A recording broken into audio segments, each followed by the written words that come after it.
Bonjour à tous, aujourd'hui je voulais vous faire une petite palle de l'été. Alors, palle de l'été, bon bah, on est le 20 juillet, donc voilà. On va dire palle août, début septembre, je ne sais pas. Enfin, septembre pour moi c'est déjà l'automne et voilà, c'est déjà la fin de l'été. Pour moi vraiment l'été c'est juin, juillet, août, donc je voulais tourner cette vidéo bien plus tôt, mais bon, on va dire que c'est fin d'été, début automne. Mais c'est surtout centré sur l'été quand même. C'est plus une pile d'inspiration. D'ailleurs, je vous ai apporté ma desserte. Donc c'est sûr, je ne lirai pas tous ces livres, hein, mais bon, c'est pas le but, hein, c'est plus là le but c'est plus vous présenter des livres que j'ai envie de lire, et puis peut-être vous donner aussi envie de découvrir ces livres, ou si vous les avez lus, vous me donnez envie de les faire passer avant les autres. Alors, comme dans la vidéo précédente je vous en ai parlé, j'ai d'abord les services presse à lire, toujours Latitude Mer, Histoire du Mahabharata, Emils et Biotaniste. Celui qui m'intéresse le plus étant pour l'instant Biotaniste parce que j'ai lu, donc moi je vous l'ai dit, une nouvelle de l'autrice et ça m'a donné trop envie. J'ai aussi du coup les derniers finalistes du PLIB à lire. Je vous les avais déjà montrés aussi. Où est-ce qu'ils sont? Ils se sont enfuis. Donc j'avais L'Empire des femmes de Cassandre Lambert, Tiziri d'Alexiane Delis, Alfie de Christopher Bouy, L'épée, la famine et la peste d'Aurélie Wallenstein et Les chants de Nuying d'Émilie Kerbalek. Alors ensuite, toujours Sorceleur, hein, le tome 7, parce que j'ai vraiment envie de finir cette série cet été. Donc je pense que je me le lirai en août, puisque là, fin juillet, j'ai pas envie de lire ce tome 7. Hein, j'ai lu les tomes 5 et 6 en juillet. Et voilà, on va faire une petite pause pour la fin du mois et on lira ce dernier tome en août. Comme je vous le disais dans la vidéo précédente, j'ai vraiment beaucoup de mal avec Sorceleur, hein, vraiment beaucoup de mal, mais j'ai envie de finir cette série, notamment aussi parce qu'en août il y a une non-fiction écrite par Justine Breton sur The Witcher, et j'ai très envie de lire ce livre, donc voilà, il faut avoir fini la série pour pouvoir le lire, donc peut-être même que j'arriverai, alors ça m'étonnerait, hein, non, peut-être même que j'arriverai à lire La route d'où l'on ne revient pas et La saison des orages, mais ça m'étonnerait fortement. Sinon en ce moment, j'ai aussi des livres que j'ai déjà commencé mais que je n'ai pas encore fini. Alors j'ai commencé à lire La fantaisie d'Anne Besson. J'avais commencé à lire pour l'interview justement, mais en fait c'est un tout petit livre, hein. Mais c'est pas un livre qui se lit en 30 secondes. C'est un peu comme les romans de Virginia Woolf. C'est dense, c'est quelque chose qu'il faut, comment dire, il faut du temps pour appréhender les idées qui se trouvent dans ce livre. C'est très pratique quand on a une question en particulier, mais moi là je le lis, on va dire comme un roman entre guillemets, hein, donc du début à la fin, donc c'est un petit peu plus long et c'est passionnant, mais il faut le temps, voilà, donc toujours en cours, hein, je fais des petites pauses. Et j'ai aussi commencé ma Bible du yoga santé, parce que je fais du yoga régulièrement et que j'avais envie d'avoir un livre qui, par exemple, au début du livre on nous parle des chakras ou en partie de l'état d'esprit yoga, puis on a tout un tas de séances. Je me dis que ça pouvait être sympa d'avoir un livre comme ça. Donc je l'ai commencé mais je le lis pas vraiment comme un roman pour le coup celui-là. Sinon, je me suis découvert une passion pour le Japon récemment, je ne sais pas pourquoi, ne me demandez pas, j'en ai aucune idée. Du coup, j'ai tout un tas de romans japonais à lire. Alors il y en a deux, je les lirai pas en août, donc je vais pas vous les présenter, parce qu'ils sont super longs et que je pense que je vais pas les lire cet été. Mais j'ai tout un tas de petits livres. Alors déjà j'en ai un, il y en a un que j'ai déjà commencé. The Book of Tea de Kakuzo Okakura, qui a été écrit en anglais, je ne le savais pas, donc j'étais ravie d'avoir pris ce livre en anglais. C'est super intéressant puisque c'est un livre du coup sur la cérémonie du thé, mais c'est aussi une critique de l'Ouest en général et de sa vision de l'Est en général. Donc voilà, c'est très intéressant. C'est aussi très bien écrit. Il y a des mots que je ne connaissais pas en anglais, donc voilà. Et voilà, j'aime beaucoup ce livre. Je pense que je vais le finir aujourd'hui d'ailleurs puisqu'il est très court. Il y a aussi un livre qui n'est pas encore arrivé mais qui m'attend en point relais. C'est Elle et son chat de... Je crois que c'est... Shinkai, son nom de famille, mais alors son prénom c'est Makoto Shinkai. Dans cette superbe édition parce que je trouve la couverture top. Et en gros ce sont, il me semble, des nouvelles entre des femmes et leurs chats. Est-ce que j'ai besoin d'en dire plus? Enfin je veux dire, est-ce que vous vous posez vraiment la question de pourquoi ce livre m'a intéressé? J'en ai lu d'autres hein, depuis des romans japonais, mais j'ai aussi ceux-là qui m'attendent. Les mémoires d'un chat d'Hiro Arikawa. Est-ce qu'encore une fois j'ai besoin d'en dire plus? Enfin je veux dire, voilà, il y a un chat. Voilà, je vérifie encore s'il y a le book, mais non, il est parti. Alors c'est pas seulement parce qu'il y a un chat évidemment, c'est parce que j'ai lu au prochain arrêt d'Hiro Arikawa qui est top. J'ai en fait lu tous les livres d'Hiro Arikawa à part celui-là, puisque c'est elle qui a écrit Library Wars que j'ai adoré. Donc une série de science-fiction où les bibliothécaires sont là pour défendre les livres, c'était vraiment génial. Alors c'était pas hyper bien traduit je trouve, mais j'ai adoré le concept et tout ça, j'ai même lu la série de manga. C'est le dernier livre en fait d'Hiro Arikawa qu'il me reste à lire, et voilà, j'ai très envie de le lire. C'est l'histoire d'un chat qui s'est percuté par une voiture et qui donc se retrouve à devoir cohabiter avec un être humain, et ensuite à devoir voyager de maison en maison. Ça a l'air très sympa, j'ai très envie de le lire. On a ensuite, bon alors, on va finir avec les chats, hein, ça ira plus vite. Le bureau des chats de Kenji Miyazawa, je vais y arriver. C'est un recueil de contes. Il était dans ma wishlist depuis super longtemps, puisque en fait j'ai beaucoup, enfin je ne pensais pas, mais j'ai beaucoup de romans japonais et de non-fiction japonaise dans ma wishlist. Celui-là y était depuis longtemps, il y a un chat, voilà. Alors tous ces livres, je les trouve chez Gibert, comment dire, je ne pouvais pas les laisser là. Je vais aussi retenter Yasunari Kaobata puisque j'avais lu Les Belles Endormies de lui et j'avais trouvé ça particulier, on va dire. Mon ami qui, alors j'allais dire spécialiste du Japon, mais oui un peu quand même, hein, m'a conseillé de continuer quand même, enfin de retenter quand même, et donc je vais retenter avec Pays de Neige, qui m'intrigue pas mal. Depuis tout à l'heure j'entends, j'ai l'impression que c'est l'appareil qui s'éteint, mais non c'est Mishka qui bouge dans son carton. Donc voilà, Pays de Neige, je ne me souviens pas du tout du résumé, mais il me semble que c'est quelqu'un qui se retire, voilà, qui se retire au cœur des montagnes. Voilà, ça va être très sympa j'espère. Je suis du coup un peu sceptique parce que j'ai vraiment eu beaucoup de mal avec Les Belles Endormies, mais on verra. Je suis aussi tombée sur un livre que je ne connaissais pas du tout, Nagori, la nostalgie de la saison qui vient de nous quitter de Ryoko Sekiguchi. J'ai lu le résumé. Nagori littéralement reste des vagues, signifie en japonais la nostalgie de la séparation. Il m'en a pas fallu vraiment plus, enfin j'ai vu le titre, j'ai vu la couverture, je me suis dit bah oui évidemment. Donc voilà, ça me semble très... étrangement très doux, donc on verra ce que ça donne. J'ai aussi pris Tsubaki, le poids des secrets d'Aki Shimazaki. Alors il me semble que ce livre a été écrit en français, hein, si je ne dis pas de bêtises, il me semble que l'autrice écrit en français. Et elle a écrit plusieurs séries, celle-ci comporte 5 tomes, c'est le premier donc. Et c'est... Alors je n'ai pas re-regardé le résumé parce que je n'aime pas, comme d'habitude, re-regarder les résumés, mais ce livre-là il est dans ma wishlist depuis au moins une dizaine d'années. Voilà, elle vit à Montréal. Et alors, le résumé dit, dans une lettre laissée à sa fille après sa mort, Yukiko raconte le quotidien d'une adolescente pendant la Seconde Guerre mondiale, etc. Voilà, il paraît que c'est super émouvant, c'est aussi super court, j'aurais sans doute dû prendre la suite. J'espère que c'est pas hyper prenant en mode il faut lire toute la série, parce que sinon ça va être un peu... voilà. Et enfin le dernier c'est Jeune fille à l'ouvrage de Yoko Ogawa. Alors j'aimerais bien lire Yoko Ogawa en anglais, et en fait quand j'ai trouvé ce livre, déjà j'ai trouvé que la couverture était incroyable, enfin, j'adore cette couverture. J'adore aussi les éditions Babel. Je me suis dit, je vais lire celui-là en français. Sur Scribd, il y en a plein en anglais. Donc je vais en fait voir quelle traduction me semble la mieux. Alors pas du même livre, hein, mais de l'autrice. Quelle traduction me semble la mieux pour lire l'autrice. Puisque comme elle a écrit en japonais, je peux soit la lire en français, soit la lire en anglais. Donc on verra. C'est un recueil de nouvelles. Voilà, je me suis remise aux nouvelles là. Ça me donne très envie. Alors, pour l'instant, il n'y en a plus là, mais il y en a d'autres sur Scribd que j'aimerais lire, puisque je me suis carrément fait une étagère exprès pour la littérature japonaise ou les non-fictions japonaises. J'aimerais d'ailleurs bien lire The Book of Yokai de... je ne sais plus comment il s'appelle, parce que moi et la mémoire des noms maintenant ça fait 10. De donc Michael Dylan Foster, c'est une non-fiction sur du coup les yokai et, on va y arriver, et les cultures du folklore japonais. Les cultures du folklore japonais. Les créatures du folklore japonais. Donc ça évoque les monstres, les fantômes, les êtres fantastiques, les phénomènes surnaturels, voilà, tout le folklore et la culture populaire du Japon. Donc ça m'intrigue beaucoup, surtout que là je suis en train d'essayer de travailler sur une nouvelle qui se centre sur le Japon.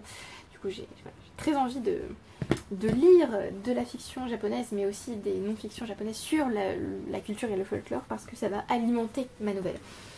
Je vous en parlerai peut-être un jour dans une vidéo si vous voulez. Donc voilà, il y a celui-ci qui me tente. J'aimerais bien aussi lire Earthlings de Sai. Alors je me souviens jamais de son prénom parce que je ne sais pas pourquoi. Murata, c'est son nom de famille. Voilà, Sayaka. Earthlings de Sayaka Murata. J'aimerais aussi lire Convenience Store Woman de cette autrice. Alors Earthlings n'est pas sur Scribd, à mon grand désarroi. Earthlings c'est une science-fiction il me semble. Je me souviens pas trop du résumé, mais en français ça s'appelle Les Terriens et j'ai très envie de le lire. Avec du coup Convenience Store Woman qui du coup il me semble est son premier roman traduit en anglais, je crois. Ah oui, il me semble. Elle a gagné un prix littéraire au Japon, je ne le savais pas. Et ça suit une jeune femme qui travaille du coup dans un combini au Japon. Je n'en sais pas beaucoup plus, mais je ne veux pas en savoir beaucoup plus. J'adorerais lire Idol de Rin Usami parce que ça parle du coup des idoles en... Alors il me semble que là c'est en Corée par contre. Alors en anglais ça s'appelle Idol Burning. Je ne l'ai pas trouvé en numérique sur Scribd parce que j'aimerais le lire en numérique, pas l'écouter, je l'ai trouvé que en audio. Mais il me semble que du coup oui c'est plus... ça se passe plus en Corée, je vais quand même vérifier. J'ai pas envie de dire des bêtises. Ah non, ça se passe au Japon, j'ai rien dit. Oui, c'est plutôt sur l'obsession des idoles et en gros les fandoms toxiques en fait qui se développent en fait chez les adolescents. Et donc voilà, j'ai méga envie de lire ce livre. Je pense que je vais finir par me l'acheter en fait en anglais ou en français. Mais voilà, j'ai trop envie de le lire. La couverture, je trouve, la couverture anglaise est top. J'aime bien aussi la couverture française. Mais du coup en fait je ne sais pas, j'arrive pas à me décider sur quelle est la meilleure option pour moi en fait, le lire en anglais ou en français. Parce que en français je trouve quand je lis un roman japonais j'ai l'impression qu'on sent la traduction et ça me gêne un peu. Enfin, on la sent aussi un peu en anglais mais je sais pas, j'ai l'impression qu'on la sent vraiment beaucoup en français. J'aimerais aussi du coup lire, alors comme je vous parlais du coup de Yoko Ogawa en français, j'aimerais aussi la lire en anglais et je pense que je vais lire The Housekeeper and the Professor. Donc c'est un roman, cette fois pas un recueil de nouvelles. C'est classé dans la fiction psychologique sur Scribd. C'est une histoire enchanteresse du coup. Une histoire enchanteresse à propos de la signification de vivre dans le présent et les équations curieuses qui créent une famille. Étrange, intriguant. J'ai envie de le lire. Il y en a d'autres sur Scribd de Yoko Ogawa, mais je pense que c'est celui-là que je vais lire. Il y a Ring aussi de Koji Suzuki, le roman qui a inspiré qui a donné en fait l'adaptation. Enfin, il y a une adaptation. Attends, j'y arrive. Il y a une adaptation de ce roman, donc The Ring ou Le Cercle, qui est absolument épouvantable et que je n'ai jamais vu parce que je ne verrai jamais ce film. Je ne peux pas. Mais j'ai très envie par contre de lire le livre. Ah oui, j'aimerais bien aussi lire Passion Japon. Il faut que je le trouve. C'est un livre. Voilà, centré sur le Japon, mais c'est plus niveau voyage en fait, donc voilà, ça m'intrigue, j'ai envie de le lire. Il y a pas mal de livres, Une brève histoire du Japon, ce genre de choses sur Scribd, donc je pense que j'en lirai un. Il y a aussi le Di du Genji de Shikibu Murasaki que j'ai aussi très envie de lire, mais j'ai aussi très envie de le lire en papier, mais ce livre coûte tellement cher. D'occasion ou neuf, il coûte hyper cher. Du coup, je le lirai peut-être sur Scribd. Et voilà, il y a une histoire du Japon. Il y a There's No Such Thing as an Easy Job de Kikuko, oui, Tsumura, que j'ai aussi très envie de lire. Ça m'intrigue. Voilà. C'est vrai que j'ai aussi Kazuo Ishiguro que j'ai pas pensé à ajouter dans cette liste. D'ailleurs, ils doivent pas être très loin. Il est là. Bah écoutez, je vais vous prendre les livres. Hop. J'ai The Remains of the Day et Never Let Me Go. Je ne sais pas encore lequel lire. Peut-être The Remains of the Day, puisque Never Let Me Go, on peut spoiler la fin, il me semble. Hein, donc bon. Et puis ça a l'air tellement triste. Je suis pas sûre d'avoir le moral là pour le Never Let Me Go. Mais The Remains of the Day peut-être. J'aimerais aussi lire. Bah alors celui-là, voilà, c'est un Q84 de Murakami. Mais enfin bon, voilà, j'ai l'intégrale de la trilogie et ce livre est juste, mais voilà, beaucoup trop gros. Hein. 1318 pages. Bah je vous le lis. Donc bon, voilà. Et j'aimerais aussi lire Norwegian Wood de Murakami. J'ai aussi comment ça s'appelle, Kafka on the Shore. Mais il y a une scène avec un chat, apparemment ça va me traumatiser, donc j'hésite beaucoup à lire ce livre. Je vais finir par le lire, hein. J'hésite quand même. Mais du coup celui-là m'intrigue depuis longtemps. Et puis il est là quoi. Et puis il est beau. Et voilà. J'ai lu les deux autres Murakami qui sont là, donc voilà. Est-ce que j'ai d'autres livres sur Scribd que j'ai envie de lire? D'ailleurs, il y en a d'autres qui arrivent là que j'ai commandé. Ah, j'aimerais bien lire Ikigai d'Hector Garcia parce que ça a l'air intéressant et que j'ai lu un livre sur le Hygge danois et bon, j'ai envie de lire aussi. Alors, j'ai aussi envie de lire un livre sur le Sisu finnois et donc l'Ikigai japonais parce que pourquoi pas.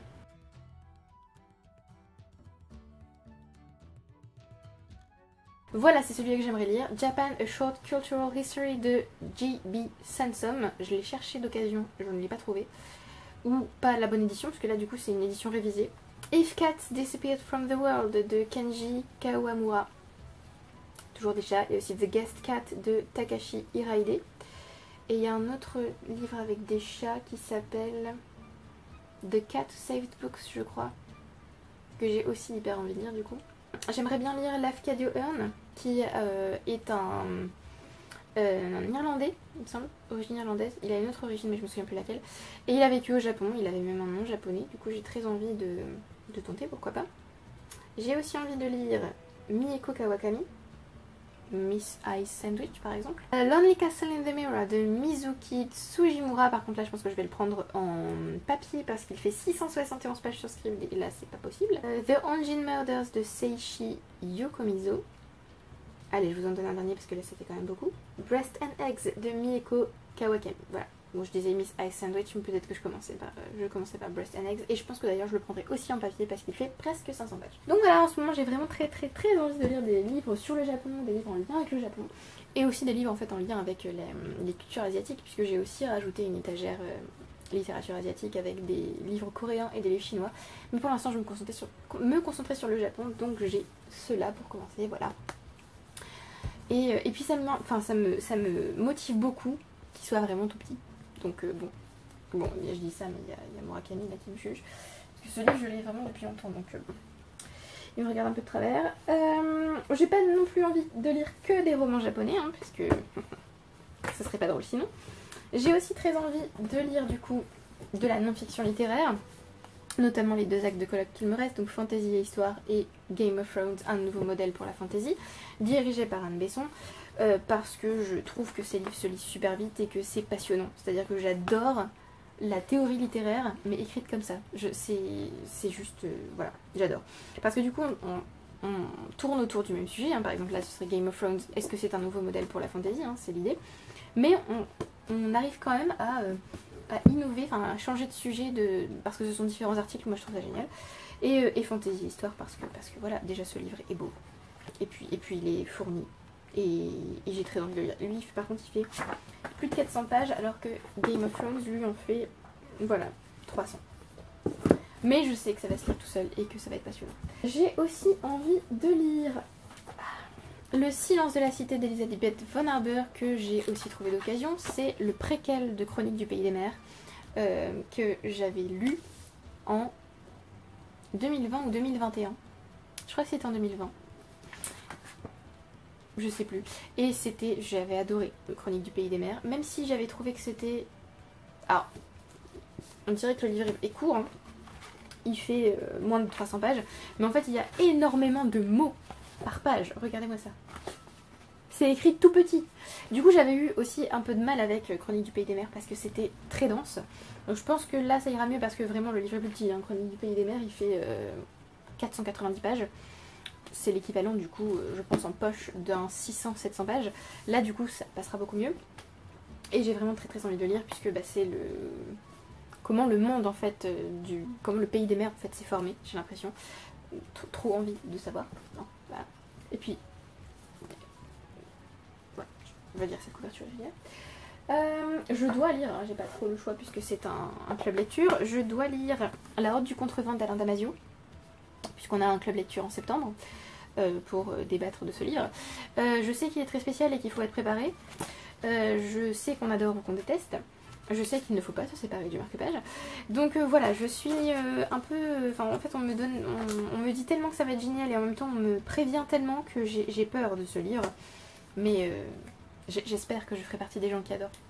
Je croise les doigts. J'aimerais aussi reprendre Red Mars de Kim Stanley Robinson, donc Mars la Rouge, je crois, en français.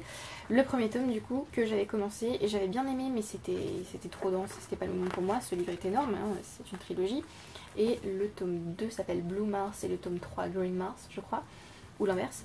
Et j'avais l'intention de les lire dos à dos tous les trois, mais non. J'aime beaucoup cette édition d'ailleurs. Il y a le petit marque-page de chez...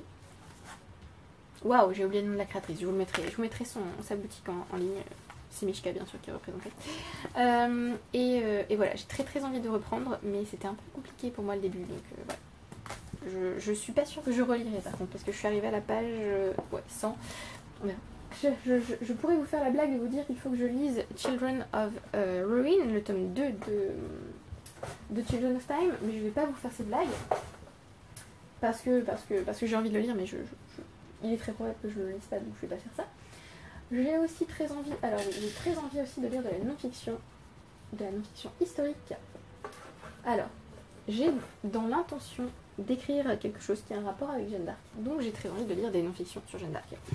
Alors j'ai Jeanne d'Arc de Michelet, en haut il y a la Jeanne d'Arc de Régine Pernoud, et il y a les deux Jeanne d'Arc de Colette Beaune, du coup, donc Jeanne d'Arc tout court, et Jeanne d'Arc Vérité et Légende.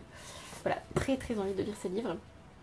J'avoue, je suis un peu intimidée, et puis je me dis aussi qu'une fois que je les aurai lus, il faut que je les annote pour le projet que j'ai, donc bon. Ce sera pas des lectures, ce sera des lectures plaisir parce que je vais apprendre plein de trucs, mais ce sera aussi des lectures exigeantes parce que je vais devoir être... voilà.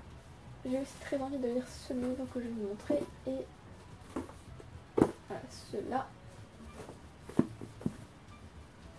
Je vais aussi vous montrer celui-là parce qu'il est cool.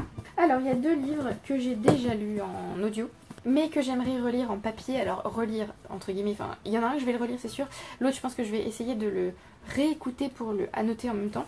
Alors celui que je vais réécouter sans doute pour l'annoter, c'est Misogynation, The True Scale of Sexism de Laura Bates.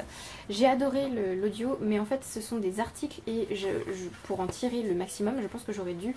Alors j'ai jamais fait de read along, c'est-à-dire je n'ai jamais écouté un audiobook en lisant en même temps. Mais là je pense que ça peut être une bonne idée de relire le livre, de le réécouter et de l'annoter en même temps. Ce serait top je pense. Ou de le relire juste en... Et This is How You Lose the Time War d'Amal El Motar et Max Gladstone. Je l'ai écouté en audio, je n'ai pas tout compris à la narration. Parce que, alors pour les lettres c'était parfait, hein, parce que du coup c'est à moitié un roman épistolaire. Mais alors pour la narration, c'était compliqué. Moi je suis persuadée de ne pas avoir tout compris. Du coup ça m'a agacée. Et donc je vais le relire en papier, hein, je l'ai acheté exprès parce que c'est quand même un coup de cœur. Ce qui je trouve est fou. Parce que j'ai pas tout compris de l'audio, mais le livre est quand même un coup de cœur. La fin m'a... voilà. Et puis les lettres étaient incroyables. Voilà. J'ai très envie de le relire. Du coup, celui-là, je pense que je vais me le refaire rapidement. Il est tout court et il était génial. On va rester dans la non-fiction. Je sais pas pourquoi je dis ça, puisque c'était pas du tout de la non-fiction. Il y a Camelot, un livre d'histoire que j'ai du coup eu aux Imaginables. Oh, je vais y arriver. Et c'est une non-fiction sur du coup Camelot, sur la réécriture de la légende arthurienne. Il me semble que c'est fait sous forme d'article. Est-ce que je vais y arriver? Oui, c'est fait sous forme d'article. Est-ce que je vais trouver le sommaire? Oui, il est là. Et voilà, c'est dirigé par Justine Breton et Florian Besson plutôt. Et j'ai juste trop hâte de lire ce livre. Je suis en train d'ailleurs de re-regarder Camelot et trop envie de lire ce livre. On a aussi Où donc est le bonheur de Marianne Chaillan, qui est alors son avant-dernier livre, puisque son dernier c'était À la folie passionnément, que j'ai lu du coup. C'était le dernier que je n'avais pas, celui-là.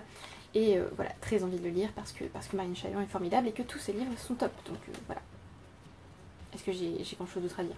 Je ne pense pas. Et enfin les deux derniers, iRobot d'Isaac Asimov. Du coup c'est pas les deux derniers parce que je vais vous parler d'un autre livre d'Asimov.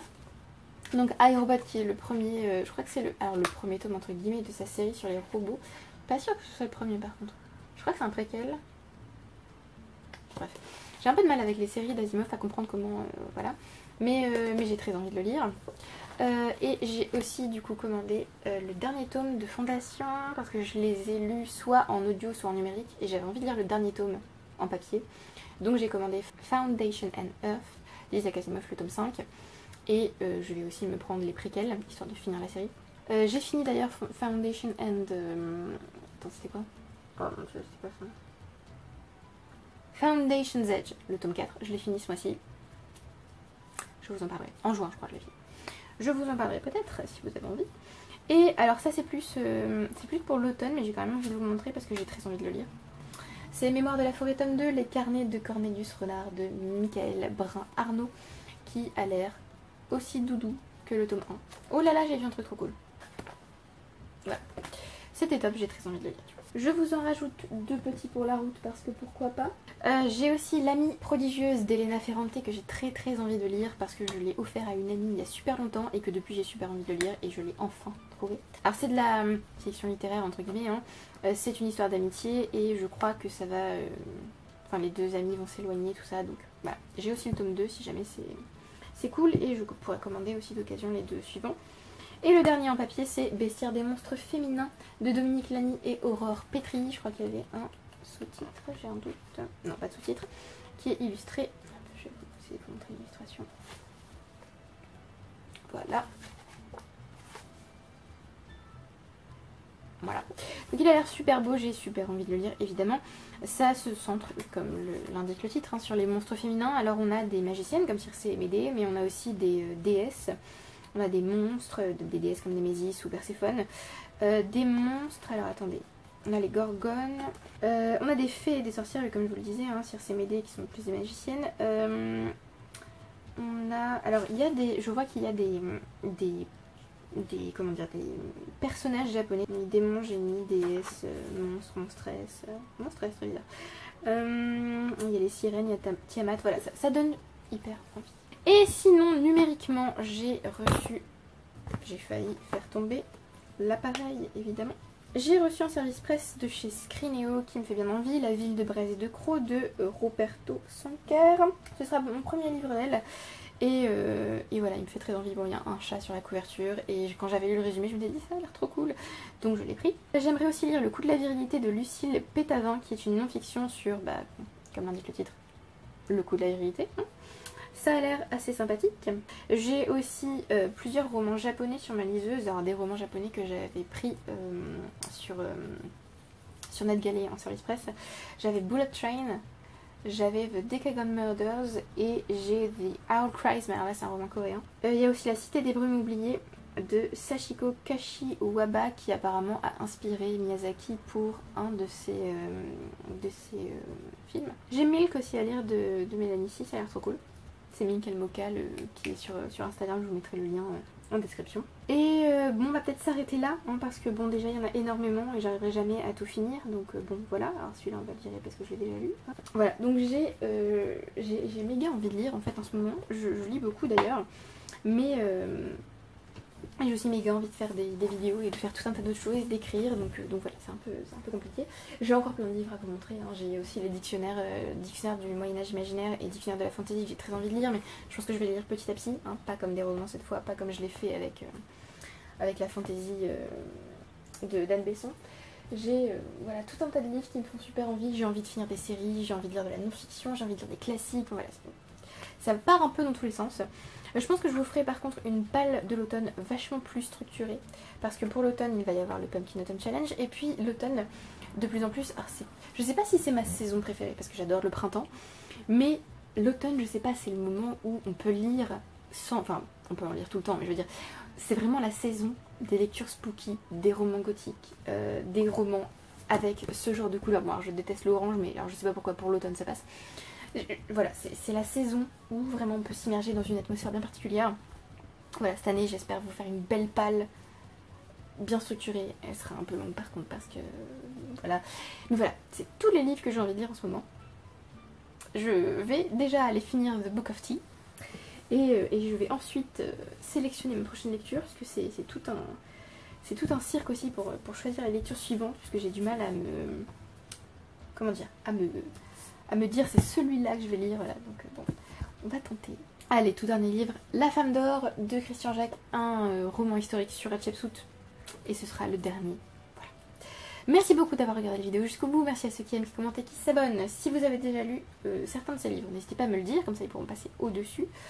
Enfin, si vous les avez aimés, dites-moi pourquoi vous les avez aimés, si c'est pas le cas, dites-moi aussi, sans spoiler évidemment. J'espère que vous avez découvert des livres que peut-être vous ne connaissiez pas, et on se retrouve bientôt pour une prochaine vidéo. Bye!